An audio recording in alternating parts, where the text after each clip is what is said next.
Aleluia. Tá bom demais aqui, irmão. Tá gostoso? Tá gostoso aqui? Tá ou não tá? Abra comigo Lucas 11, diz assim, ó. Um dia, Jesus estava orando em certo lugar. Lucas 11. Um dia, Jesus estava orando em certo lugar. Quando acabou, disse-lhe um dos seus discípulos: Senhor, ensina-nos a orar, como também João ensinou os seus discípulos. E ele lhes disse: quando orardes, dizei: Pai, santificado seja o teu nome, venha teu reino, dá-nos a cada dia o nosso pão cotidiano, perdoa-nos os nossos pecados, pois também nós perdoamos a qualquer que nos deve, e não nos deixai cair em tentação, mas livrai-nos do mal. Então ele lhes disse: qual de vós terá um amigo, e se for procurá-lo à meia-noite, e lhe disser: amigo, empresta-me 3 pães, porque o meu amigo chegou de viagem à minha casa, e não tenho o que lhe apresentar? Se ele respondendo de dentro disser: não me importunes, a porta está fechada, e os meus filhos estão comigo na cama, não posso levantar-me e dar-lhe o pão e dar-lhe os pães. Digo-vos que ainda que não se levante a dar-lhe os pães por ser seu amigo, levantar-se-á todavia por causa da importunação, e lhe dará tudo o de que lhe necessitar. Por isso vos digo: pedi e dar-se-vos-á, buscai e acharei, batei e abri-se-vos-á, pois qualquer que pede recebe, quem busca acha, e quem bate abre-se-lhe-á. Qual o pai dentre vós que, se o filho lhe pedir um pão, dará uma pedra? Ou se lhe pedir um peixe, lhe dará por peixe uma serpente? Ou lhe pedir um ovo, lhe dará um escorpião? Se vós, pois, sendo maus, sabeis dar as boas dádivas aos vossos filhos, quanto mais dará o vosso Pai Celestial o Espírito Santo a quem lhe pedirem? Quanto mais lhe dará o Pai o Espírito Santo a quem lhe pedirem. Aqui Deus deixa a bola na marca do pênalti para a gente. Estenda sua mão para mim, me abençoa. Isso, me abençoa. Diz: Senhor, usa esse cara aí. Eu recebo essa oração, recebo. Senhor, cria um ambiente para nós aqui, da tua santidade, da tua presença. Reina em nosso meio, Senhor. Fala conosco. Sim, Senhor. Sim, Pai. Sim, meu Deus. Sim, meu Deus. Sim, Senhor. Recebemos a tua palavra. Receba em nome de Jesus. Amém. Obrigado, queridos. Irmãos, tem coisas que só Deus pode dar a você, mas tem coisas que só outra pessoa pode dar a você, porque essa é a condição que Deus criou para que a gente tenha uma dose de humildade. Ou seja, tem coisas que não é Deus quem dá, é coisas que são outras pessoas que nos dão. E foi muito sugestivo o pastor Djalma Toledo começar a ministração falando da oferta e usando esse termo do pedir, porque tem coisas que só outra pessoa pode dar para você, porque é a forma que Deus criou para nos dosar em humildade. É a forma que Deus criou para a gente não desenvolver o ministério isolado, para a gente depender um do outro, para a gente levar a carga um do outro. Eu acho que o anseio de Deus não é que a gente esteja junto somente, porque eu vejo muitos ajuntamentos no mundo inteiro, no Brasil inteiro onde prego.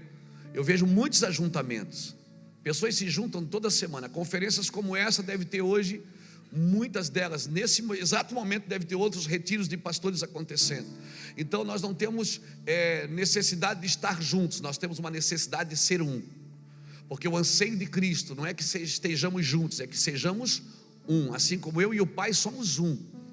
Então o anseio de Cristo sempre foi tornar a sua igreja uma coisa só, com um só entendimento, com um só pensamento, um só batismo, um só Deus, um só Espírito, um só propósito. Então nós temos muito propósito, e eu quero pedir a Deus nesses dias, que a gente não esteja aqui num ajuntamento de propósito. Vou pegar o meu propósito, vou juntar com o seu propósito, nós vamos ter 2 propósitos, vai transformar um propósito só. Não, a minha oração é que a gente entenda que se o que eu estou fazendo não está de acordo com o que Deus está conduzindo, então isso não é o propósito de Deus. E aí o meu propósito já não importa mais se não é o propósito de Deus, porque às vezes eu estou tentando alimentar uma coisa que já não é o propósito de Deus, né? Então o nosso ajuntamento aqui não é um ajuntamento de propósito, não é todo mundo trazendo uma ferramenta para botar numa caixa de ferramenta e a gente sair daqui habilitado. Não, a nossa ideia aqui não é propagar uma denominação, é propagar um propósito de Deus. Então por isso nós precisamos ter leituras nesses dias, para saber o que Deus está fazendo. Então eu fico feliz porque o Senhor está empurrando a sua igreja para orar. O Senhor está empurrando a sua igreja para orar. A igreja voltou para um lugar de oração. Amém? E parece estranho uma pessoa pedir para outra: me ensina a orar. Parece estranho, né? Porque a gente diz: porque a gente aprende a orar orando. A gente aprende a orar orando. Mas eu acho que nesse momento, até orar, nós vamos ter que aprender uns com os outros. Porque a gente tem que orar o que Deus está mandando orar, não é o que nós queremos orar. E é tão interessante que o Senhor deixa a bola na marca do pênalti. E eu aprendo 2 coisas aqui. Uma coisa que eu aprendo aqui é a persistência. Deus está falando aqui de persistência. Ele está dizendo: pode uma pessoa, um amigo ir lá pedir pão para o outro de madrugada, meia-noite. Então aquele amigo às vezes não vai nem servir porque é amigo, mas é porque você está persistindo tanto num momento tão difícil, tão terrível. Então você está persistindo. Então eu aprendo aqui 2 lições: persistência. Então eu vejo que a gente está entrando num lugar de oração de persistência. Amém? Estamos persistindo. E Deus deixou a bola na marca do pênalti aqui. Se você prestar atenção no versículo final que nós lemos, ele disse o quê? Vós que sois maus, sabe das boas coisas o vosso filho. Imagine o Pai que está no céu, não vos dará o quê? O Espírito Santo a quem pedir. O Senhor está dizendo: cara, para de pedir tudo que você está pedindo e pede o Espírito Santo, porque Ele vai te ensinar a orar. Ele vai te ensinar a conduzir a oração. Isaías 26, ou melhor, Romanos 8, 26 diz: nós não sabemos pedir como convém, mas o Espírito intercede conosco com gemidos inexprimíveis, porque segundo a vontade de Deus é que Ele intercede por nós. Então o Senhor está dizendo: você quer ter uma vida de oração, ser conduzido em oração para fazer a coisa certa quando você está orando? Então pede o Espírito Santo, porque o Espírito Santo vai ensinar você a pedir segundo a minha vontade, não segundo o teu desejo. Você não sabe pedir como convém, mas o Espírito, Ele te ensinará a pedir, porque segundo a vontade de Deus é que Ele intercede por nós. Amém, irmãos? E esse ano foi muito pontual para a minha vida, porque esse ano eu completei 50 anos. E eu comecei a ver que o sacerdote com 50 anos, parece que ele muda um pouco a configuração de trabalho, né? O sacerdote com 50 anos, ele vai começar a descrever a lei. E o Senhor falou comigo isso no começo do ano, que eu ia começar a repregar algumas coisas que eu tinha pregado ao longo dos anos. E o sacerdote, ele fazia o quê? Quando chegava numa certa idade, ele ia trabalhar no tabernáculo, ele ia trabalhar no templo, ele ia parar os pavios, ia também encher os candelabros. Eu acho que eu estou nesses dias, irmão, de parar pavio aqui e encher candelabro. Amém? Porque se o pavio está fumegando, ele tem que continuar dando o seu fruto. Então a minha oração é que a gente volte, que a igreja volte para uma vida de oração prazerosa, sustentável, uma vida de oração radiante, que a gente tenha desejo de fazer, que a gente não ore para a igreja crescer, porque muitas vezes a gente faz campanha de oração para a igreja crescer, faz campanha de oração para entrar mais dizimista, mais ofertante, e parece que a gente perdeu um pouco do propósito original do que Deus quer que a igreja faça. E eu acho que isso é a falta do Espírito Santo, desse contato com o Espírito Santo, dessa amizade com o Espírito Santo. Então nesses dias aqui, irmãos, nós queremos ser simples no falar, mas queremos ser profundos no esclarecer. Nós queremos ser simples no falar, mas profundos no esclarecer. Ou seja, talvez a gente tenha tantas informações que virou uma confusão só. Tem tantas... Eu mesmo na minha casa eu tenho uma coleção de Bíblias, e às vezes eu pego uma Bíblia e eu leio, daí eu leio na outra versão, leio na outra versão, leio na outra versão. E o Senhor está nos ensinando nesses dias a ler na versão do Espírito Santo. Talvez a gente tenha que orar mais antes de ler, para que a gente tenha uma revelação clara daquilo que o Senhor está fazendo. Nós precisamos de um despertamento de oração. Eu oro por um desespero de oração. Eu oro por um despertamento de oração. Eu oro para que a gente volte a buscar, a contemplar a beleza do Senhor. Amém? Eu oro. Por que eu oro? Porque as coisas não se cumpriram todas ainda. Tem coisas que ainda não se cumpriram. Há uns dias atrás eu preguei sobre Atos capítulo 2, quando desce o Pentecostes em Jerusalém, e eles começam então a orar em línguas repartidas como de fogo, e começam a orar. Havia pelo menos 17 nações em Jerusalém naquele dia. Obrigado, pastor.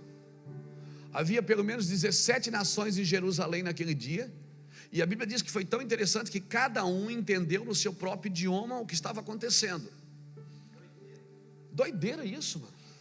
Cada uma entendeu no seu próprio idioma, porque quando Deus vem, cada um entende na sua movimentação. Cada um entende, mas eu trabalho com célula. Eu trabalho com convívio. Eu trabalho com campanha. Eu trabalho com isso. Quando a glória de Deus vem, cada um entende no seu próprio idioma, irmãos. E há uma movimentação diferente da Babilônia, que quando eles estavam fazendo a torre, que Deus confundiu as línguas. Irmãos, deixa eu falar para você. Você que tem criança, lá atrás tem a escolinha das crianças, tá? Tem o pastor, nós trouxemos o nosso pastor de crianças, nosso pastor Clava. Lá atrás você tem a escolinha com as crianças. Você pode levar as crianças lá, permanecer, se quiser ficar lá com elas. Amém? Então deixa eu voltar a falar aqui de Babilônia. Babilônia, quando Deus confundiu as línguas, eles tiveram que parar a obra. Por quê? Porque não foi Deus que mandou eles fazer aquilo. Quando Deus vem com a sua glória, querido, as línguas, elas não se confundem em nosso meio. As línguas se confundem em nosso meio quando não é Deus que está governando. As diferenças, elas são um problema quando não é Deus que está fazendo. Quando é Deus que está fazendo, as diferenças não podem ser problema em nosso meio. Mas a teologia dele é diferente, a teologia do outro é diferente. Irmão, o que nos separa não é a nossa teologia, a nossa arrogância. O que nos separa não é a nossa teologia, a nossa arrogância de achar que o que temos é o melhor do que o outro tem. É que a gente acha que o que a gente é a última Coca-Cola do deserto, a última bolachinha do pacote. E às vezes eu esqueço de sentar com outro que recebeu de Deus também, que é um servo do Senhor, que às vezes só equivocado na sua movimentação, mas é um homem de Deus, é uma mulher de Deus, que eu posso contribuir com a minha movimentação, amém? E de repente no meu anseio de estar com ele, ele pode me contribuir com coisas que ele tem que eu não tenho. Mas nós vamos nos separando pela teologia. E é assim desde a fundação do mundo. É assim, as religiões, elas se separam pelas teologias. Irmãos, esse não é o tempo. Esse não é o tempo. Esse é o tempo que a oração vai nos ensinar a viver juntos. Porque se tem uma coisa que todo mundo faz igual, é orar. Está todo mundo orando para o mesmo Deus. O problema é a nossa movimentação. O problema é a nossa dificuldade de trabalhar juntos. Então a minha oração é que as diferenças não nos separem, que as diferenças contribuem para o crescimento. Eu oro por um despertamento de interesse pela beleza de Deus nesses dias, pela beleza de estudar as coisas do Senhor. Amém? Cutuca a pessoa que está do seu lado e diga para ela: seja um estudante da beleza de Deus, e você conhecerá a sua palavra na íntegra. Se nós estudamos a beleza de Deus, a gente vai. O que é que Davi disse? Salmo 27:4. Uma coisa eu pedi ao Senhor e a buscarei. Eu pedi e vou fazer. que eu possa estar na casa do Senhor todos os dias da minha vida, para contemplar a sua formosura e aprender no seu templo. Então ninguém aprende sobre Deus sem primeiro contemplar a sua formosura, meu irmão. A palavra não é clara se você só estuda sobre Deus. Você tem que contemplar o que Ele é, para depois a palavra ficar clara dentro do seu espírito. Se você não contemplar o que Deus é, a palavra não tem clareza dentro de você, é só informações. E nós estamos numa geração com tantas informações, mas que adora muito pouco a Deus, que não contempla, que não estuda a sua beleza. Parece até engraçado estudar a beleza de Deus. Como é que se estuda a beleza de Deus? É eu ficar olhando e dizer: meu Deus, mas o Senhor é bonito mesmo, hein? O Senhor é bonito pra caramba. Que beleza é essa? Então não adianta, se eu não contemplo a sua formosura, eu tenho que seguir, irmão, o processo. Contemplar a sua formosura e aprender no seu templo. Não adianta eu querer aprender sobre Deus, se eu só quero aprender, se eu não vou contemplar o que Ele é. Isso não faz sentido. Então quando o Pentecostes desceu ali em Atos capítulo 2, e eles começaram a orar em línguas repartidas como de fogo, e cada um entendeu no seu próprio idioma. Alguém gritou lá: esses caras estão bêbados, esses caras estão embriagados, porque a gente costuma criticar coisas que a gente não experimentou.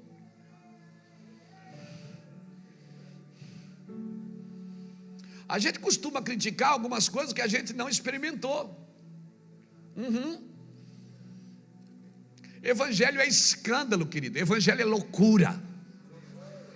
Evangelho é escândalo e evangelho é loucura. Evangelho é doideira. Amém? Não tente entender uma mente carnal. Não pode entender uma movimentação espiritual. Não pode entender. E às vezes nós não temos mais movimentação espiritual na igreja. Por quê? Porque a nossa mente se tornou muito carnal. Então quando alguém está num culto e diz assim: eis que eu vejo um anjo, alguém crente diz: está amarrado o anjo aqui. Nós estamos aqui na escola dominical, nós estamos no Iasa Xará, isso aqui é um seminário, como é que vai ter anjo? Eu oro por mestres chapados, cheios do Espírito Santo, mestres com a mente ungida pelo Espírito Santo.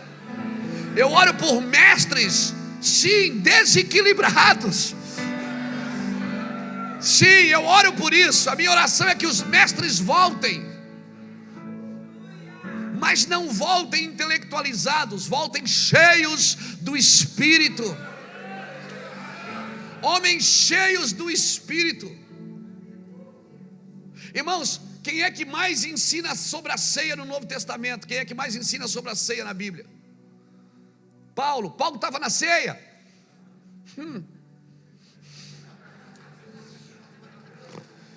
Mas sabe o que ele diz? Ele diz: como eu recebi do Senhor, assim vos ensino. Sabe o que Deus me diz? Ele diz: Luiz, você não precisa estar no lugar para saber o que o lugar necessita. Você precisa ser cheio do Espírito para saber o que o lugar precisa. Sim. Pois eu recebi do Senhor e também vos ensino. Que Jesus, na noite que foi traído, Paulo começa a dizer: ele não aprendeu com ninguém, cara. Tem coisas que é ele que vai ensinar para você. Eu recebi do Senhor, ele disse. Mas é difícil entender um cara desse. Era um apóstolo odiado. Por quê? Porque perseguia a igreja e porque não andou com Jesus. Então a igreja não recebia. Daí Jesus faz o seguinte: a igreja não recebe, vai pregar para gentil. A igreja não recebe, vai pregar para gentil, meu filho. Deixa que eu boto o Pedro aqui, que não sabe ler nem escrever, para pregar para a igreja. Para a igreja aprender que é eu que pego as coisas loucas do mundo para confundir as sábias. Sou eu que levanto as coisas que não são para confundir as que são. Então faz o seguinte, Paulo: você estudou demais, vai pregar para gentil. Pedro não sabe ler nem escrever, prega para crente. Prega para os judeus, para eles ficarem em parafuso. Assim é o nosso Deus. Não subestime o seu poder. Quer saber? Esses homens não estão embriagados. Sabe o que está acontecendo aqui? É o que o profeta Joel profetizou: eis que nos últimos dias derramarei do meu espírito sobre toda a carne. Vossos filhos e vossas filhas profetizarão, vossos velhos terão visões, sonharão, vossos jovens terão visões, e até os servos e servas profetizarão. Ei, o problema é esse, é que quando as coisas começam a cumprir na nossa frente, a gente acha que está tudo errado. A gente lê a Bíblia, tem uma expectativa, e quando tem uma expectativa, quando as coisas não acontecem de acordo como a gente esperava, a gente começa a criticar. Nós não temos uma consciência que Jesus está aqui. Ó, agora Ele está aqui. Aí quando faz isso, está amarrado, isso é meninice.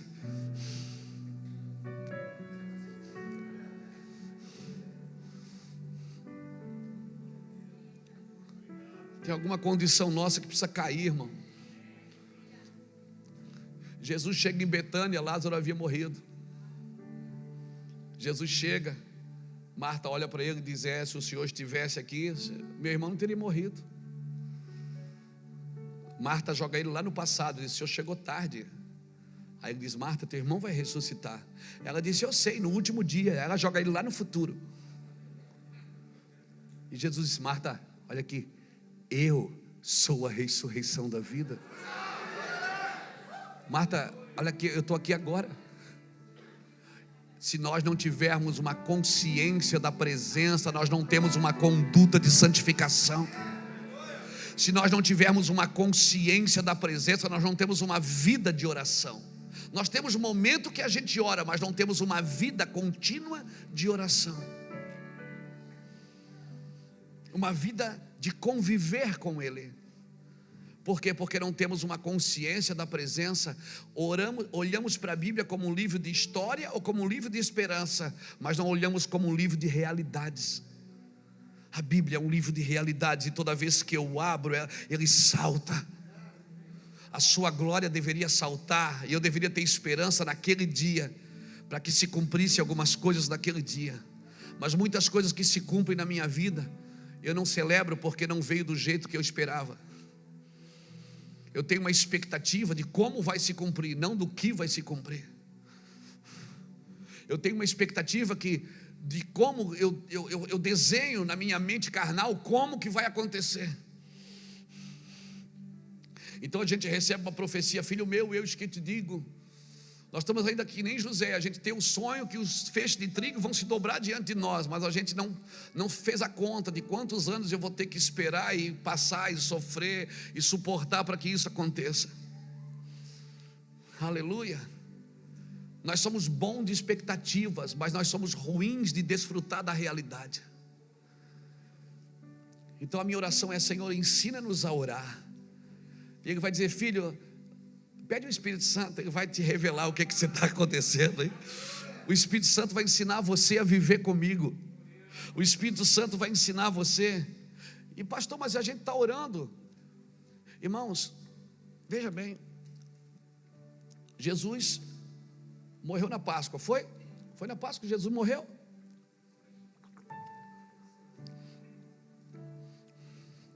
O Pentecostes é 50 dias depois da Páscoa, é ou não é? É isso? Pentecostes é 50 dias depois da Páscoa, é isso? Então Jesus ficou 40 dias na terra depois que morreu. Então quando Ele pediu para eles ficar juntos em Jerusalém, era só 10 dias. 500 ouviram, mas só 120 conseguiram ficar 10 dias juntos orando. Eles oraram até acontecer. Só que eu tenho uma notícia boa para você: nós precisamos voltar a orar. Irmãos, nós oramos pouco, nós os pastores. Nós trabalhamos muito e oramos pouco. É ou não é? Fala a verdade, gente. Nós oramos pouco, porque a gente trabalha demais, a gente está na obra, a obra de Deus, ministério. E a gente ora pouco, desfruta pouco, vê pouco o que está acontecendo. E nós temos que continuar orando desesperadamente nesses dias. Por quê? Porque não se cumpriu tudo em Atos 2. Não se cumpriu tudo? Não, claro que não. Ele disse que derramaria do Espírito. Sobre quem? Então não se cumpriu tudo ainda. Então aquela oração daqueles 10 dias com aqueles 120 homens foi para cumprir uma parte da profecia. A outra parte não se cumpriu ainda. Ainda falta derramar do Espírito sobre toda a carne. Então está aí o momento da gente se juntar para a gente continuar a orar, para que o Espírito venha sobre toda a carne. Aleluia, para que o Espírito venha na cidade. Então talvez nós não precisamos abrir mais uma igreja na cidade, nós precisamos que o Espírito venha sobre aquela cidade. Então nós precisamos orar. Ainda tem uma parte da profecia que não se cumpriu. Oração não é uma forma de conseguir algo que eu preciso. Oração não é só uma forma de dizer coisas bonitas para Deus. Não é só um período de adoração. Não é só para relembrar Deus dos meus direitos. Não é para expulsar só principado e potestade. Não é apenas para informar Deus algo que Ele não sabia. Oração, querido, tem a ver com o meu coração. É a expressão do que eu sou. Ou bem ou mal, eu me expresso na oração.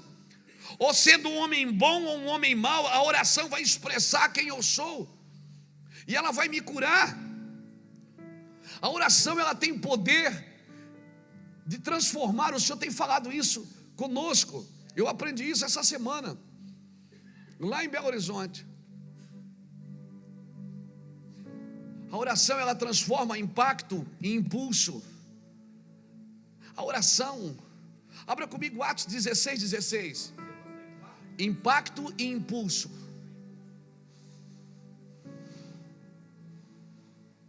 Aquilo que vem para te matar, que parece que vem para te parar, é só um impulso para te empurrar para coisas mais profundas. Olha o que diz Atos 16:16. Vamos só para a gente se achar.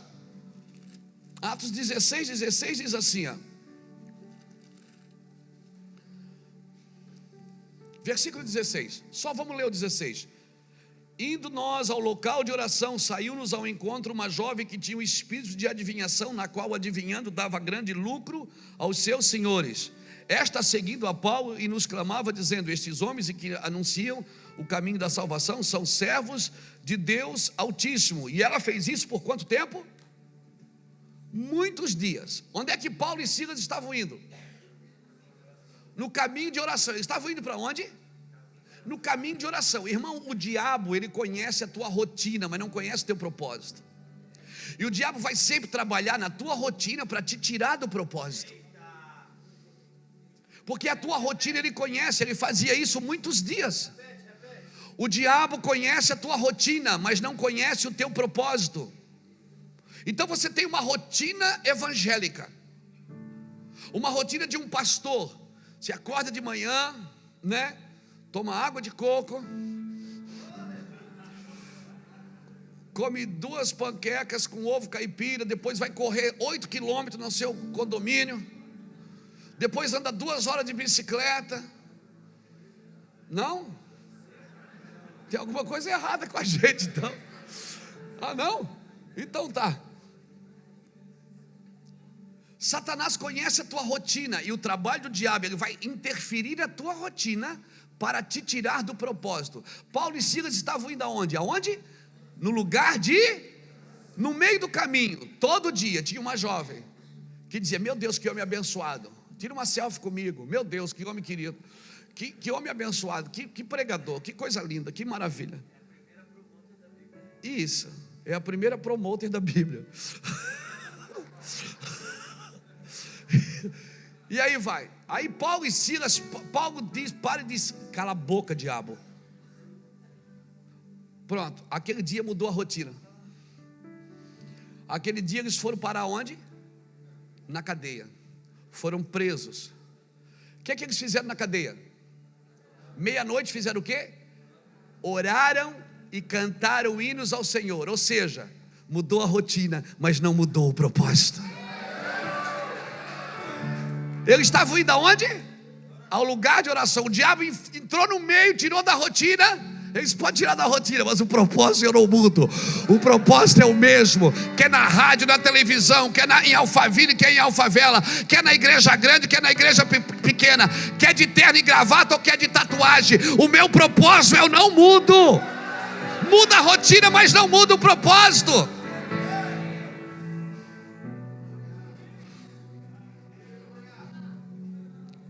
Eu fico imaginando, deixa eu conjecturar um pouquinho com você aqui. Eu gosto dessas coisas. Eu fico imaginando os dois presos no escuro, com o pé amarrado, dois caras desarmados, no cárcere interior. Eles não faziam mal para ninguém, mas o diabo sabe com quem está lidando. E botaram ele no meio, onde só tem bandido, perigoso, lá no meio. E aí eu fico imaginando, meia-noite, naquele breu escuro, Silas chama: Paulo, está por aí? Estou, claro, vou para onde? Estou amarrado, meu filho. Estou aonde?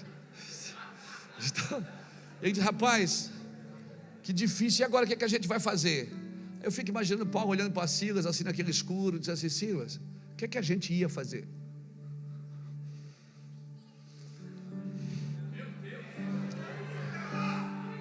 A gente estava indo aonde, Silas? A gente estava indo orar. Então, meu filho, vamos fazer aqui mesmo. Mas as minhas costas agora estão marcadas. Ó, Silas, muda a rotina, mas não muda o propósito.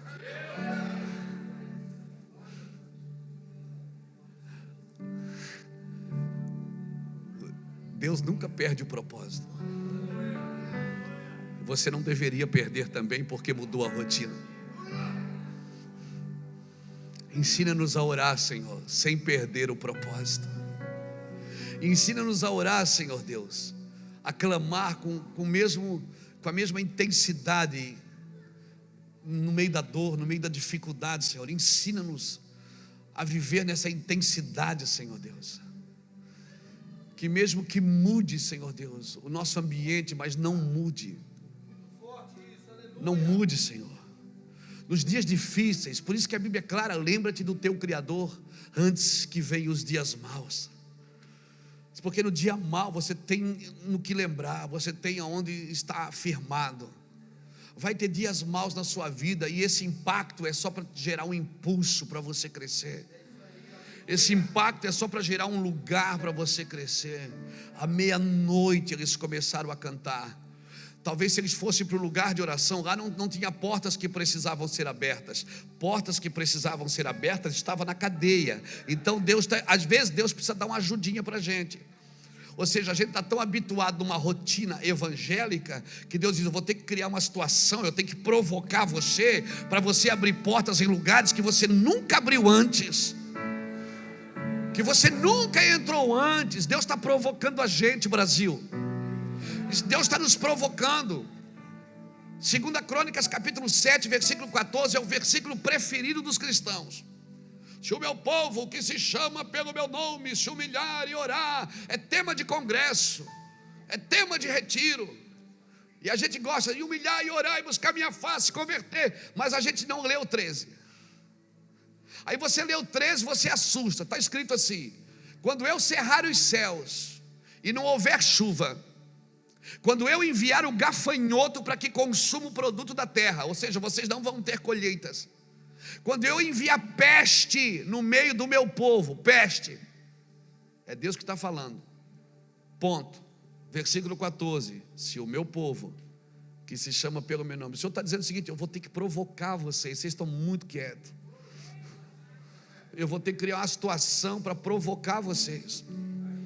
Eu estou criando situação para provocar, e tem coisas que você não entrou ainda, tem ambientes que você ainda não rompeu com eles. Você está tentando encher suas cadeiras no domingo, e Deus está tentando usar você para transformar uma geração. Meu Deus, alguém está aqui comigo nessa noite?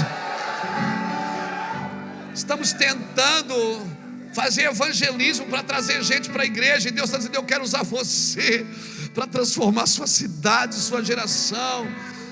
Meu Deus, e nós estamos contabilizando que diminuiu o dízimo, diminuiu a oferta, o Brasil em crise. Por que o Brasil está em crise e a igreja está em crise?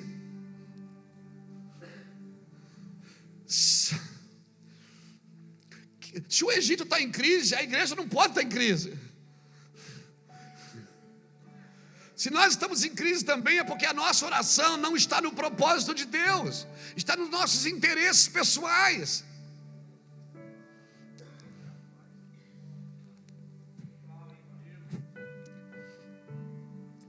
A oração tem esse poder.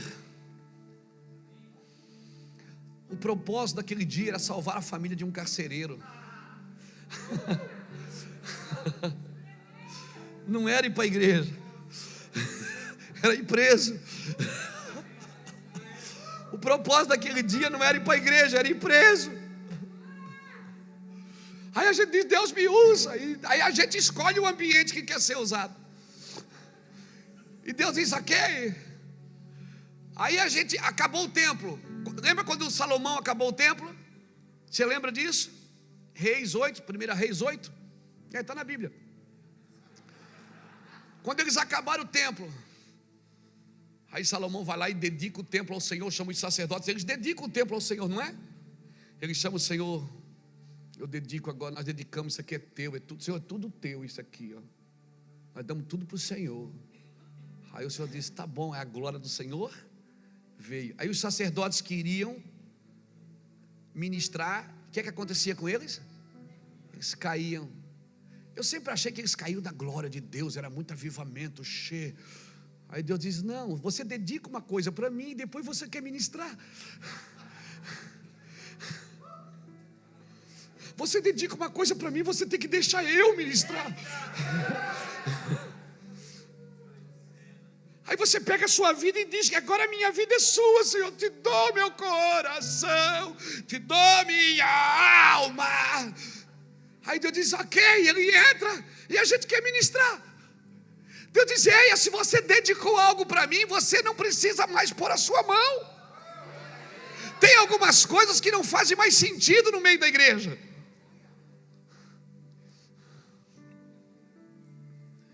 Tem algumas coisas que não fazem sentido. Nós dedicamos coisas ao Senhor e depois tiramos da mão dele. Diga comigo, oração transforma impacto em impulso. Diga comigo, oração fundamenta as prioridades. Ei, querido, as coisas eternas não custam dinheiro, custam lágrimas. Coisas eternas você não compra com dinheiro, meu amigo. Coisas eternas você compra com lágrimas. A moeda do reino é a sua vida. Aleluia. E nós estamos entrando, ou nós priorizamos o que Deus me chamou para fazer. Nós muitas vezes nos reunimos por causa da reunião, não por causa da missão. Nos reunimos no domingo por causa da reunião, não por causa da missão daquela reunião. Aquela reunião tem uma missão. Primeiro é tocar a Ele e depois tocar as pessoas.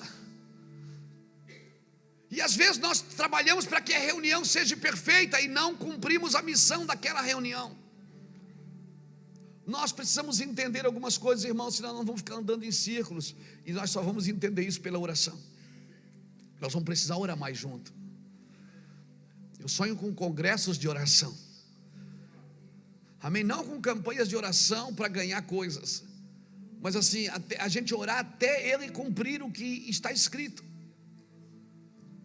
Oração até Ele cumprir o que está escrito. Outra coisa, a oração ela fortalece o meu homem interior. Efésios 3, 14 a 16 diz isso. Paulo diz, eu oro para que vocês sejam fortalecidos pelo poder no vosso homem interior. Oração não só para transformar as coisas ao meu redor, mas para transformar eu preciso ser transformado. Porque às vezes eu tenho uma consciência que Deus me leva em algum lugar para transformar um lugar. Às vezes Deus leva eu em algum lugar para o lugar me transformar. Eu acredito que quando Deus levou Ezequiel para o vale, em Ezequiel 37, eu acho que primeiro o vale transformou Ezequiel. Porque Ezequiel é claro, ele diz assim, o Senhor me levou no meio do vale e me fez andar lá no meio. Irmão, tem lugares que vão transformar você, até você ter a condição de transformar esse lugar. Tem lugares que Deus leva você e você diz: eu passei uma luta lá, cara, foi difícil, mas Deus está transformando você naquele lugar. Aleluia, amém, irmão? Então a minha oração é que o nosso homem interior seja fortalecido, que a gente seja batizado de temor. Nós precisamos, e parece que tem algumas palavras que elas, parece que não tem revelação. Você fala elas, parece que elas não têm revelação, e porque elas não têm uma revelação, a gente não presta atenção. Palavras como temor, como santidade, como paz interior, como segurança, como sabedoria sobrenatural, como lealdade da mente. Eu penso, irmãos, que nós sabemos tanto. Agora nós temos que pegar tudo que a gente sabe e batizar. Um dia Deus queria ungir um rei para Israel. Ele enviou Samuel lá na casa de Jessé para ungir Davi. A unção que havia sobre Samuel, Deus usou para ungir Davi. Mas a lealdade que havia no coração de Urias, Deus usou para ungir o coração de Davi. Então muitos de nós aqui já fomos ungidos para o ministério, aqui. Agora Deus está criando situações, provocando em nós uma unção no interior. Deus está usando pessoas e coisas para nos quebrantar, para ungir o nosso coração, deixar a gente mais sensível ao ministério. Tem pessoas que vão passar na sua vida, irmãos, que vai ungir seu coração, vai deixar a gente quebrado, quebrantado. Chega um período do nosso ministério que a gente trabalha no piloto automático, as coisas já estão funcionando, a igreja já cresceu, ela se vira sozinha, a gente já pastoreia tantas pessoas, né? Todo mundo quer estar perto de você, todo mundo quer uma foto, todo mundo quer dar uma oferta para você. E tem um lugar assim que, se o seu coração não for batizado rapidamente, a gente corre risco de perder tudo isso.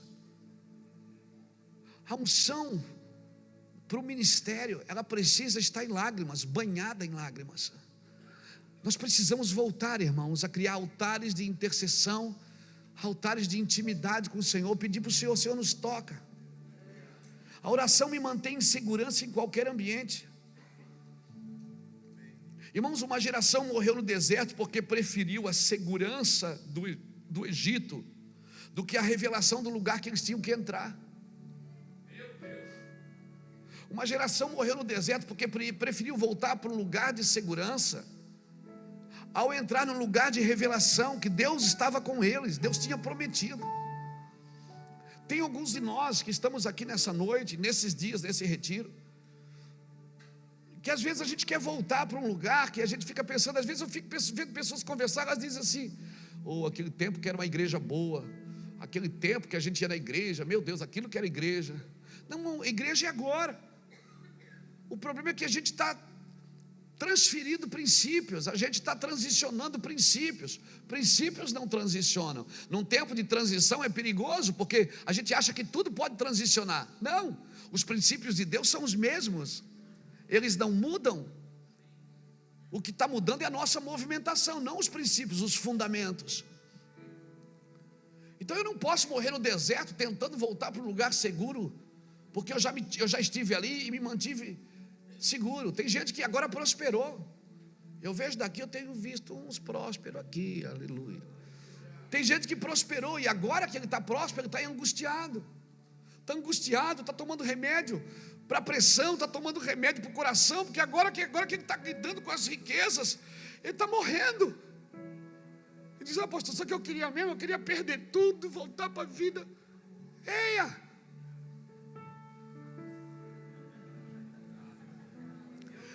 Eu sei que é muito melhor matar leão e urso do que matar esse gigante que está aí dentro tentando matar você.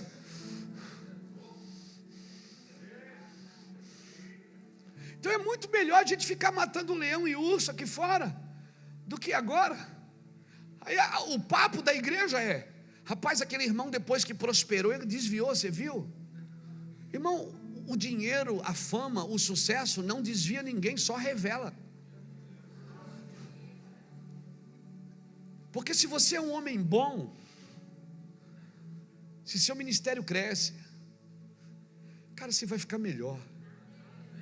Se você tem mais dinheiro, você vai ajudar mais gente, você vai servir mais pessoas, você vai ajudar muito mais gente. Agora, se você é um cara mau, rabugento, avarento, ganancioso, cara, quando você prospera, fica conhecido, aí ninguém te atura mesmo. Ninguém te atura, ninguém suporta você. Então o dinheiro não desvia ninguém, ele só revela.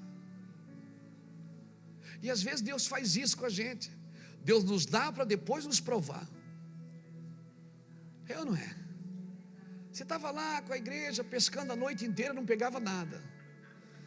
Ah, não é? Dia após dia, joga a rede e não volta, joga, não vem, não pegava nada. Aí Deus diz: vou abençoar esse cara, vou abençoar ele. Aí o Senhor entrou lá no seu barco e disse: meu filho, começa a lançar a rede aqui. Aí agora você está prosperando, prosperando. Chegou com o barco cheio na praia, Jesus olha e diz assim: deixa tudo e segue-me. Aí você diz: está amarrado. Quer dizer que, peraí, o Senhor me deu para tirar depois? Aí o Senhor disse: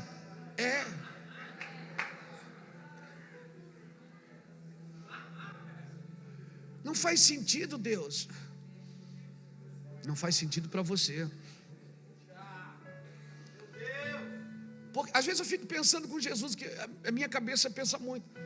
Jesus chega na praia, cara, Pedro pescou a noite inteira, não pegou nada, Israel. O cara pesca a noite inteira, não pega nada. Por que já não chama o cara para o ministério, né? Não tem mais opção mesmo. Tem gente que diz assim: eu deixei tudo pela obra, mas não tinha nada para deixar. Ele não deixou nada, não tinha nada para deixar. Tinha uma rede suja, um barco furado, mais nada. Estava endividado, estava endemoniado, não tinha nada para deixar. Aí eu disse: Senhor, por que o Senhor já não entra no barco de Pedro e chama Pedro? O cara está ali na pior, sofrendo, não tem mais nada para dar certo na vida do cara. Por que o Senhor já não chama a pessoa? Por que o Senhor manda o cara, vai lá, pesca, enche o barco do amigo, para depois dizer tudo: deixa tudo e segue-me? Por que o Senhor não pediu para seguir antes? Aí o Senhor falou no meu coração: porque eu não quero ser a sua última opção. Eu vou estar sempre te dando para você ter o que deixar. Eu vou estar sempre te dando para você ter o que deixar. Eu vou estar sempre te dando para você ter o que deixar. Eu vou estar sempre te dando para você ter o que deixar. Eu vou estar sempre te dando para você ter o que deixar. Por quê? Por quê? Porque isso lhe é imputado por justiça. Porque cada coisa que você deixa, você cria autoridade no mundo espiritual e legalidade para guerrear contra os principados e potestades. Sim. Você deixa, e você está imitando Jesus, que deixou a sua glória. Você está imitando Abraão, que foi matar seu filho, porque Deus pediu. Um Deus que não recebe sacrifício humano, mas se foi Deus que pediu, não discute. O problema é que a gente está preso a uma coisa que o Senhor falou há 20 anos atrás. Deus falou com ele há 20 anos atrás. Ele construiu uma estrutura chamada ministério ao redor, e está 30 anos trabalhando ali. E todo mundo diz: irmão, não é mais assim, está amarrado. Deus falou comigo faz 30 anos. Deus falou para Abraão: mata teu filho. Abraão vai matar o menino. Depois Deus disse: não mata mais. Esse é o problema. Se você não continuar ouvindo a Deus, você está fazendo coisas que Deus já disse para não fazer mais. Se você não continua ouvindo a Deus. Por isso a Bíblia é clara: conhecer e prosseguir em conhecer ao Senhor. Amanhã de manhã Ele vai falar de novo. Daqui a pouco Ele vai falar de novo. Antes de você dormir Ele vai continuar falando. E Ele vai dizer: eu estou falando ainda, eu estou interagindo com você. Mas você não, você é muito religioso. Até no culto a gente diz: vamos cantar um hino, vamos entrar na presença de Deus.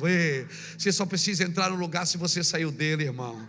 Se você não sair dele, você não precisa entrar em lugar nenhum. Emanuel, é Deus conosco, é Deus com você 24 horas por dia. Meu Deus! Vamos criar uma vida de interação com o Senhor. Vamos interagir com Ele dia após dia, hora após hora. Vamos continuar. Aí Paulo vai ensinar sobre ceia. Eles ficam: como é que você está ensinando? Você não sabe, você não estava lá. Ele diz: mas como eu recebi do Senhor, assim vos ensinei.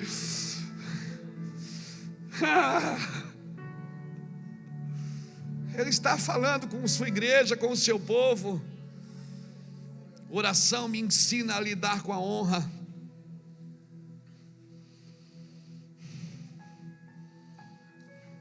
Sabe o que oração me ensina? Me ensina a lidar com a honra.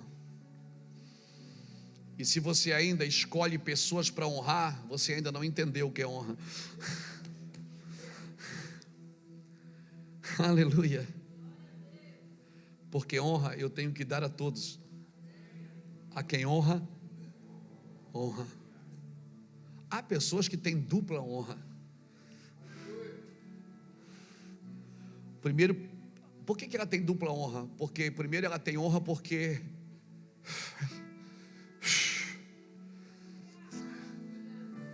ela é a imagem e semelhança de Deus, então eu tenho que honrá-la por isso. E ela tem dupla honra porque ela serve ao Senhor, ela imita o Senhor no que ela faz. Então essa pessoa é de dupla honra. Tem pessoas de dupla honra. Agora, honra eu tenho que dar a todos, porque todos são a imagem e semelhança de Deus. Deus criou a sua imagem, o ser humano. Alguns que eu quero honrar, esses são pessoas de dupla honra, porque além de ser a imagem de Deus, eles imitam a Deus no seu caráter, na sua vida, naquilo que fazem. Então esses são de dupla honra. Agora todos são dignos de honra. Amém? Oração é a situação que Deus criou para mim falar com Ele. Deus cria situações para a gente falar com Ele. Deus criou isso. A oração é a vida que Deus criou para mim estar com Ele. Jesus parava na frente de um cego e dizia: o que é que tu queres que eu faça? Não faz sentido. Só para aquela pessoa interagir com Ele. Deus está sempre puxando a gente, irmão, para interagir com Ele. Jesus para na frente do cego, de vez em pôr a mão no olho dele e pergunta: o que é que tu queres? Jesus fazia perguntas para provocar uma conversa.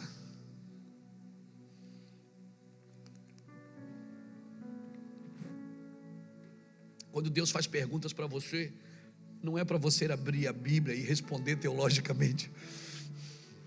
Quando Deus faz pergunta, primeiro é porque eu não sei a resposta. Segundo é porque Ele quer provocar uma conversa. Ele quer só ouvir minha voz e dizer: fala, meu filho. Ele quer estar provocando uma conversa com a gente, quer interagir com a gente. Amém? Amém? Amém? Caim e Abel trazem a oferta. Aí ele recebe a oferta de Abel e a sua oferta, mas não recebe Caim a sua oferta. Aí o que acontece com o semblante de Caim? Caiu o semblante. Aí Deus começa a falar com ele. Peraí, se Deus recebeu a oferta de Abel, por que Deus não vai falar com Abel? Ele provoca Caim a conversar. Ele diz: Caim, se tu tivesse feito a coisa certa, tu não seria aceito? Sabe o que Deus está dizendo? Deus está dizendo o seguinte: faz de novo. Vai lá e faz de novo. Estou abrindo uma oportunidade aqui para a gente conversar. Vai lá, vou te dar uma oportunidade. Por que ele não ficou? Se ele recebe Abel e a sua oferta, por que ele não vai conversar com Abel? Ele conversa com Caim, que não recebeu nem Caim, nem a sua oferta. Deus provocando um momento de arrependimento, dizendo assim: ó, você está com o semblante caído, aí você fez, tá, por que você está assim? Você fez errado. Se fizeste bem feito, tu não serias aceito. Mas agora o pecado está batendo na tua porta, e se tu ficar lambendo essa ferida aí, tu vai pecar. Então te livra da culpa e conversa comigo, faz de novo o sacrifício. Vai lá, faz de novo. Deus está sempre provocando a gente, irmão. Senhor, a minha oração hoje é: Senhor, nos ensina a orar, nos ensina a conviver com o Senhor, nos ensina a viver no Espírito. Oração, sabe o que ela faz comigo? Oração, ela quebranta o meu coração e ela coloca dentro de mim o desejo, Júnior, de rasgar meu coração para alguém. Uma pessoa que ora pouco, ela não tem vontade de contar suas mazelas para ninguém. Mas uma pessoa que ora bastante, ela está sempre procurando alguém para consertar as coisas. Salmo 32 diz assim: enquanto me calei, envelheceram os meus ossos pelo meu bramido o dia todo, porque a tua mão pesava sobre mim. Então disse: confessarei o meu pecado, e tu perdoaste a culpa do meu pecado. Ah, que lindo, irmãos. Sabe o que eu fico imaginando? Eu fico imaginando Jesus pega os 3 amigos, Pedro, Tiago e João, vai para o Getsemane. Chega lá, Jesus rasga o coração de gente, ó, estou triste, meu coração está angustiado até a morte. Eu fico imaginando, olhando para a cara de Pedro, Tiago e João, pensando: Pedro, Tiago e João devem ter olhado um para o outro, dizendo: mas ele não pode, ele é Jesus, cara. Como é que ele vai falar uma coisa dessa com a gente?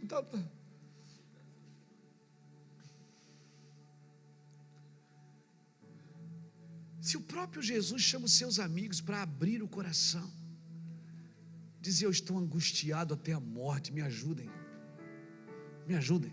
Se o próprio Jesus rasgou o coração para Pedro, Tiago e João, e é interessante porque um ia trair, o outro queria sentar na direita dele, assim bem alto, né? E o outro nem subsistiria no ministério, ia morrer.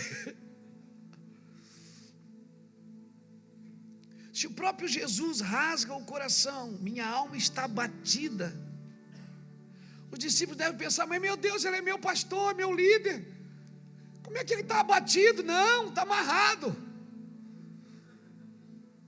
Nós precisamos criar um ambiente, irmãos, de rasgar o coração.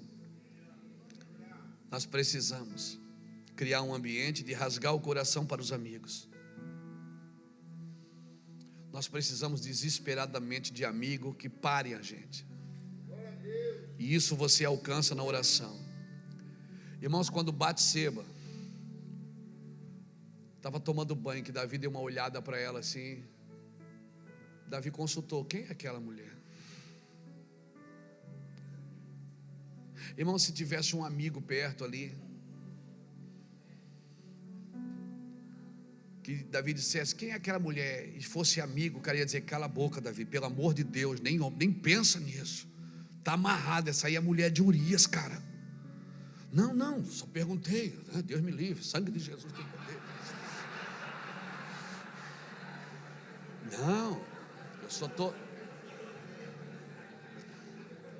Por isso que é muito bom estar rodeado de amigos e dizer assim: ó, ei, tô vendo vontade no seu olho aí, ô Davi.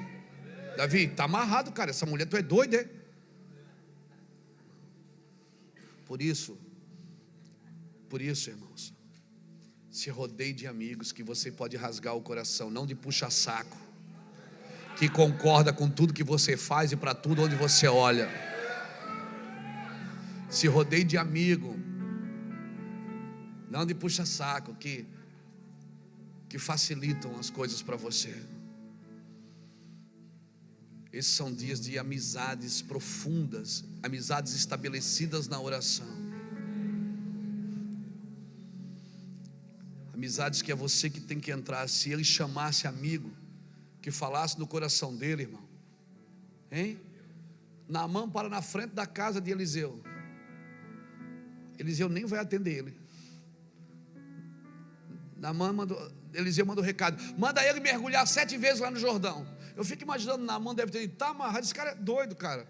Precisa que ele vinha aqui, botar a mão na minha cabeça, precisa que ele me ajudar. Vamos embora lá. A nossa terra tem rio melhor do que esse aí. Aí a Bíblia diz que aqueles que conheciam o seu coração, segundo Reis capítulo 5, aqueles que conheciam o seu coração disseram: chefe, peraí, veja bem, se ele mandasse o senhor fazer outra coisa, o senhor não faria? Se ele não viesse aqui, não ia ser. O que é que custa, chefe? Vamos lá, nós estamos juntos com o senhor, vamos mergulhar. Como é bom ter pessoas perto que podem rasgar o coração, que podem tocar no seu coração. Como é bom ter pessoas perto. Vamos lá, nós estamos juntos, cara, vamos sofrer juntos, nós mergulhamos junto com o senhor, não tem problema não. E Naamã foi curado porque tinha amigos com ele. Ele recebeu uma palavra, recebeu uma direção, Deus queria curá-lo, mas se os amigos não tivessem ali para conduzir, debaixo de uma palavra. Por isso esses dias são dias que amigos vão conduzir você para o lugar que Deus já mandou você ir. Tenha amigos de oração. Amigos nesses dias vão conduzir você para o lugar que Deus já te mandou. Você sabe que a palavra está aí dentro, Deus já mandou.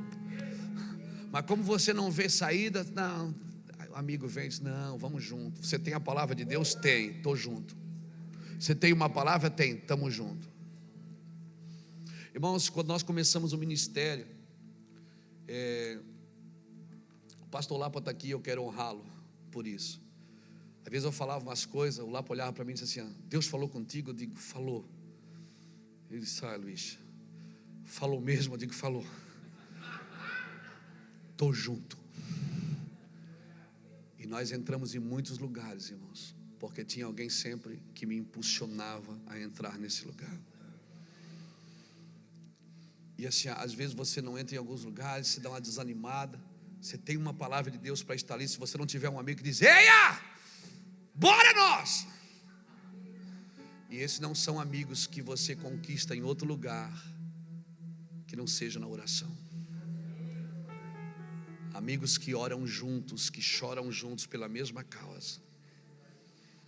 Então a minha oração é que a gente crie uma plataforma de choro, de oração, de jejum, de quebrantamento. Amigos que chegam para você: Deus falou com você? Cara, falou. Não foi comigo, mas eu creio, eu estou junto. Nós temos uma vida de oração, então nós vamos entrar nesse lugar com você. Amém? Então, irmãos, hoje a minha oração é essa: Senhor, ensina-nos a orar, ensina-nos a pedir a coisa certa, e a coisa certa Ele nos ensinou a pedir: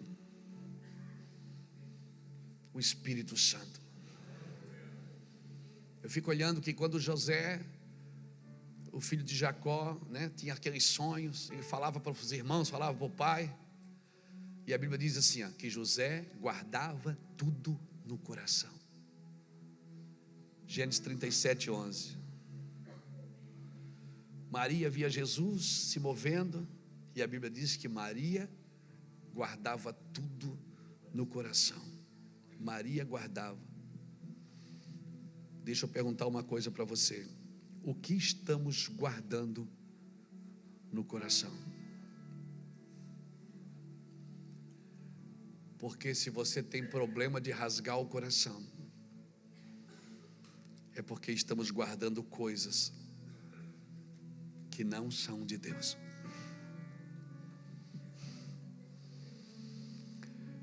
Ai, como é bom ser livre, irmãos. Como é bom estar num lugar de liberdade. Como é bom não ter o que esconder. Como é bom. E você não conta para um amigo para ser salvo, você conta para ser sarado. Salmo 32 diz isso. Amém? O que estamos guardando? E eu sei que é muito difícil, muitos não abrem o coração porque já foram machucados aí, já foram feridos nesse lugar. Mas eu quero declarar para você que nesses dias a oração vai levar você para um lugar sobrenatural, de confiança. Sonhe alto, fica com a mão levantada. Deixa eu falar para você umas coisas que eu escrevi aqui. Eu quero profetizar. Sonhe alto, mas com os pés no chão. Não crie expectativa, mas crie coragem. Não se ache melhor, mas se ache capaz.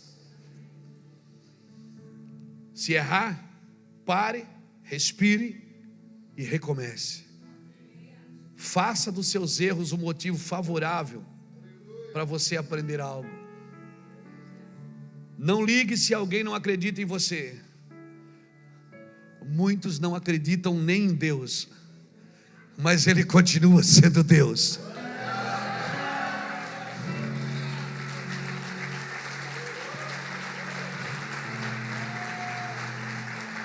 Não pare. Pastor, mas eu estou no ministério há tanto tempo, e por que é tão difícil? Por que parece que não vai? Eu já vou terminar, irmãos. Tiago 4 diz assim, versículo de 1 a 3: nada tendes porque não pedis. Pedis e não recebeis porque pedis mal, para gastar em vossos deleites. E aí ele no versículo seguinte ele diz: adúlteros e adúlteras. Às vezes quando fala a palavra adúltero, a gente já pensa num caso extraconjugal. Não, adúltero é todo aquele que coloca alguma coisa no lugar de Deus. Adúltero é todo aquele que ouve uma voz e se move por ela quando não é a voz de Deus. Está adulterado. Então, querido, faça dos seus erros um motivo para crescer. A oração vai nos organizar. Para a gente terminar, Filipenses 4. Filipenses 4, versículo 6 diz assim: não andeis ansioso por coisa alguma, mas em tudo pela oração e pela súplica, com ações de graça, sejam as vossas petições conhecidas diante de Deus. Pelas orações e pelas súplicas, com ações de graças, ou seja, tem um coração agradecido, porque quem não tem um coração agradecido não deve nem orar, irmão, pedindo mais. Vezes não pedimos e não recebemos porque os nossos pedidos não têm a ver com a vontade de Deus, e sim com a nossa. O Senhor valoriza o relacionamento e o companheirismo, não só as petições. E quando nós pedimos, o fluxo da graça aumenta. Quando nós pedimos regularmente a sua vontade. Aleluia. Vamos dar uma chapadinha? Aleluia. Você suporta mais um versículo? Isaías 56.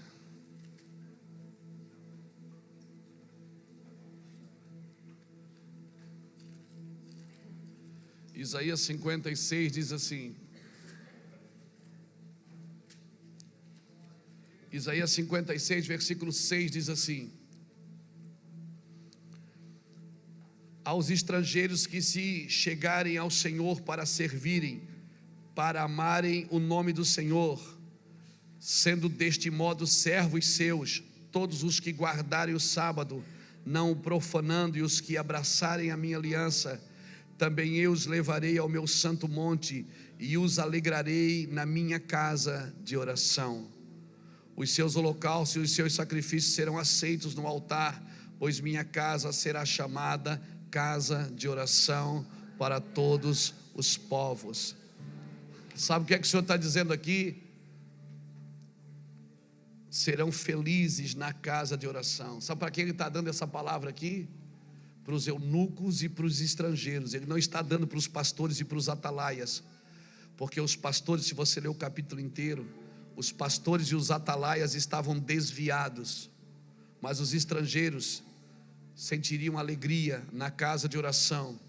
Sabe o que o Senhor está dizendo? Eu vou gostar de orar, eu vou gostar de falar com Deus, eu vou ter desejo disso. Isso não será um peso para mim, eu vou desejar estar com Ele, eu vou me tornar alegre no lugar de oração. E aí vai mudando o meu conceito. Eu não vou ser alegre quando Deus me dá uma coisa, eu vou ser alegre quando eu estou dando algo a Ele. Eu vou ser alegre, a oração deleitável, ou seja, eu quero fazer isso, eu vou orar. Irmão, Deus é lindo, e quando você estuda a beleza do seu coração, meu Deus, nós vamos entender o que Ele está dizendo. Nós vamos entender. Deus gosta que você faça perguntas para Ele. Deus gosta de interagir. Irmão, eu estou pregando isso aqui a gente prega para novo convertido. Na integração, não é assim, Israel? A gente prega isso aqui para novo convertido na integração, que acabou de aceitar Jesus. Mas às vezes a gente vê mais fome numa pessoa que acabou de aceitar Jesus do que numa pessoa que está há 30 anos pastoreando uma igreja. Irmão, a nossa fome precisa voltar. Eu vou cantar para Deus. E se alguém quiser ouvir, amém, vem no culto. Eu vou falar com Deus, e se alguém quiser ouvir, vem no culto. Essa era a função do levita. Davi botava os levitas ali. A função dos levitas não era cantar para pessoas, era cantar para Ele. Quem canta para pessoas já recebeu o seu galardão. Quem canta para pessoas já recebeu o seu galardão.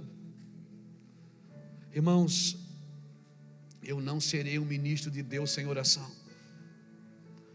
Diga para a pessoa que está do seu lado isso, diga: eu não serei um ministro de Deus sem oração. Diga: eu não vou ficar um homem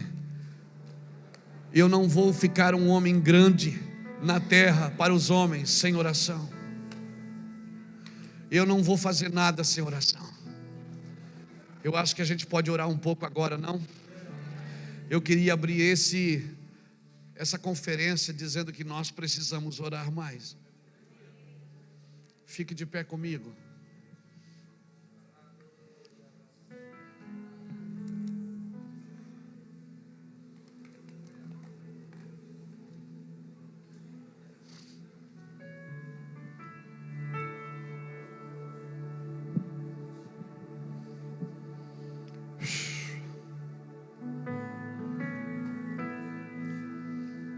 Eu queria pedir que os irmãos não saíssem ainda, que a gente não terminou. Nós vamos orar agora.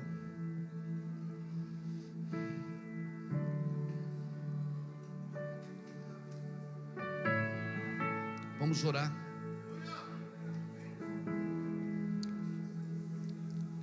Às vezes, irmãos, às vezes você vai para um culto, fica no gabinete até terminar o louvor. Aí depois você pega a sua Bíblia e sobe para pregar, como se você não precisasse daquele momento de adorar o Senhor. Você nem pegou o ambiente, nem entendeu o que os meninos cantaram. Você fica no gabinete até na hora da palavra. E aí na hora da palavra você sobe e diz: a paz, queridos, estamos cheios do Espírito. Você estava lá no gabinete. Você nem participou daquele momento. É que você já sabe demais. E não carece mais de você tocar o coração de Deus. Você já é um pastor reconhecido, renomado. Não, nós precisamos voltar para o joelho, nos humilhar e dizer: Deus, não deixa. Talvez alguns de nós não adulteramos com mulheres, mas adulteramos a palavra de Deus, adulteramos a condução da reunião, adulteramos a forma de Deus trabalhar. Talvez nós deveríamos fazer a oração de Davi: cria em mim, Senhor, o coração puro, renova em mim um espírito inabalável, não me lance fora da tua presença, não retire de mim o teu espírito. Torna a dar-me a alegria da tua salvação e sustenta-me com o espírito voluntário. Então ensinarei os transgressores o teu caminho, e os pecadores se converterão a ti. Davi disse: cria em mim um coração puro, renova o meu espírito. Os pecadores, para se converter, precisa eu estar puro, eu estar transformado. Não se trata de informações, não se trata de meras informações.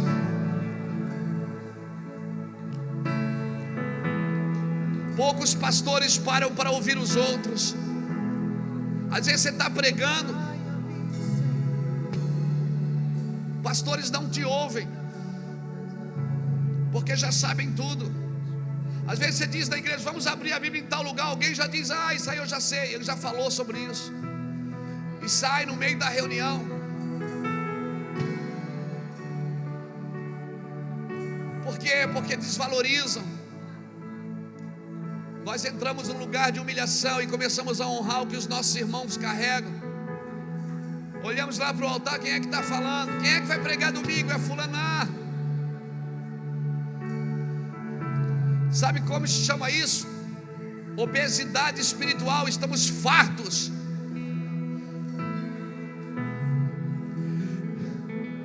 E o coração farto, ele pisa no favo de mel. A alma farta pisa no favo de mel, mas para a faminta até o amargo é doce. Que venha fome para o Brasil, Senhor, fome da tua presença, fome da tua santidade, fome da tua glória, fome de humildade, fome de humilhação, fome, fome, fome, fome da tua presença. Sim, glória a teu nome. Se você tem desejo de orar, dobre o seu joelho, fique de pé, venha aqui na frente ou fique sentado. Mas por favor, vamos gastar uns minutos aqui orando. Atraia-nos, Senhor, esse lugar mais alto é aos teus pés, pois nada, Senhor, nada se compara com tua glória. Não há lugar melhor para eu estar, Senhor. Nada se compara com tua glória.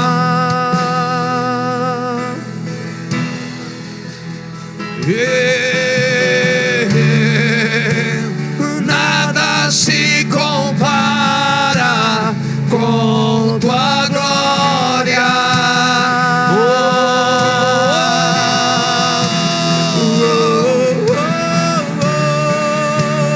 Nada se compara com tua glória. Derrama tua glória neste lugar, Senhor, Senhor. Nada se compara com tua glória. Nada se compara, nada se compara. Manifesta a tua glória, que Deus vem, vem, vem. Nada se compara com sua glória.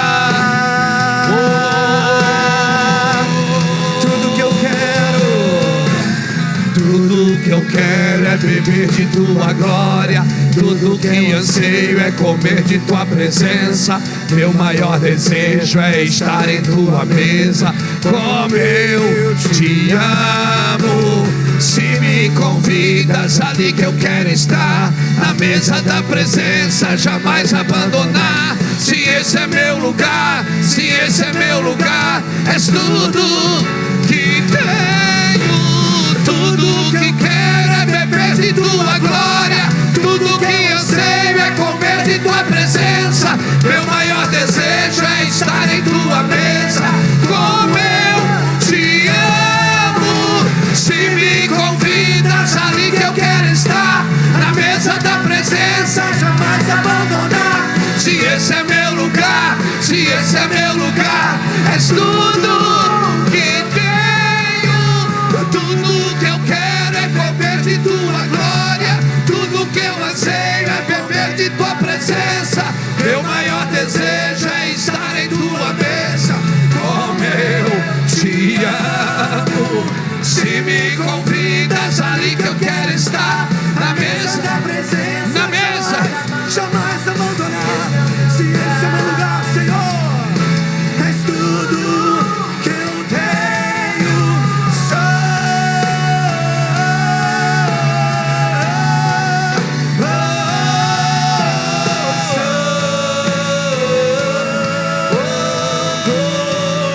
Declaramos que Ele é santo.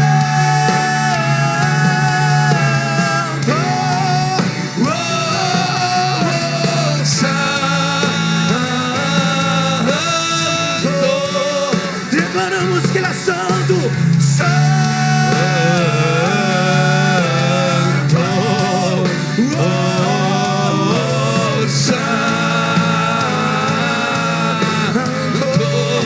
nada se compara a Deus. Nada se compara com tua glória.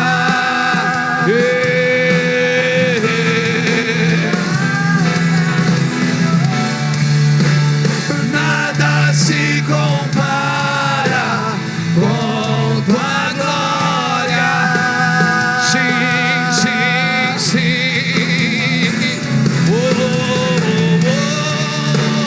Nada se compara com tua glória.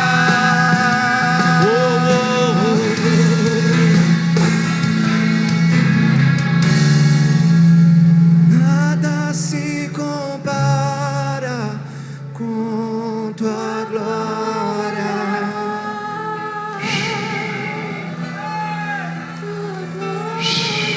receba isso. Receba um despertamento de oração. Receba um despertamento. Receba um desespero interior por estar com Ele. Receba uma força, um despertamento nele, um desejo sobrenatural de servi-lo, de estar com Ele, pastor. Pastor, você tem que orar mais. Nós, pastores, precisamos orar mais do que todos, porque a nós foi confiado o ministério, a nós foi confiado o coração das pessoas. Alguns têm sim um ministério de oração, mas nós precisamos ter uma vida de oração, uma vida entregue ao Senhor. Sim. Quero profetizar que você se alegrará na casa de oração. Construa um altar na sua casa. Se tiver que diminuir um quarto, diminui, mas construa um lugar para você e para ele. Construa um lugar para vocês dois interagirem. Construa um lugar no seu ministério, na sua denominação para ele. Deixa que ele venha e conduza. Que esses dias nós possamos estar quebrantados e humildes diante do Senhor. Um coração contrito e abatido não desprezará o Senhor. Que as coisas que Deus tem dado a nós e feito em nós e através de nós não venham nos roubar dele. Não venham nos roubar dele. Deus não te chamou para trabalhar para ele. Deus te chamou para estar com ele. Marcos 3 diz que ele separou os 12 apóstolos para estar com ele e os enviou a pregar. Primeiro o chamado é para estar com ele, depois os enviou a pregar. Nós somos chamados para estar com ele, estar construindo um ambiente para a interação entre nós, um ambiente onde céu e terra se encontram, um ambiente onde Ele pode nos conduzir e falar coisas do nosso coração, que possa nos desvendar para nós mesmos. Ah, meu irmão, aí tem coisas que ninguém vai te ensinar. E mesmo que você não esteja na ceia, como Paulo não estava, você ainda vai dar diretivas corretas e ensinar coisas profundas sobre uma coisa que você nem participou dela.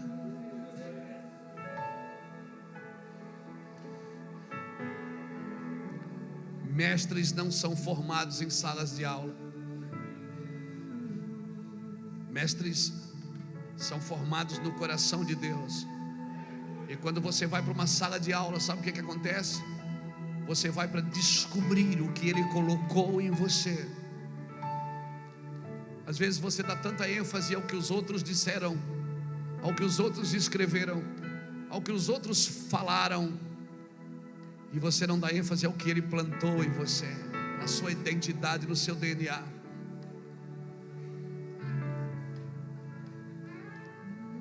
Meu ministério começou a ter relevância quando eu entendi que eu precisava ouvir o som do meu coração, o som que Ele colocou em mim, o som dele gritando. Quando eu tive que fechar os meus ouvidos para algumas coisas e ouvir o que Ele dizia para mim. Então foi aí que nós do ministério começamos a ter relevância, porque conselhos muitos podem dar, mas destino só Ele. E os pais que Ele enviar, as mães que Ele enviar. Por isso que nessa noite, por favor, não se deite sem gastar 10 minutos com Ele. Peça para Ele e diga: Senhor, o que eu vim fazer aqui? Eu sei que eu não vim só ouvir pregadores. Tem algo mais, Senhor. Me desvenda, me revela. E Ele vai falar, irmão, e as coisas vão crescer dentro da gente. E aí a gente nunca mais vai trabalhar para a igreja crescer aí, aqui fora, porque ela vai desenvolver aqui dentro. E você verá as coisas antes delas acontecerem. Levante suas mãos e aplauda bem forte ao Senhor.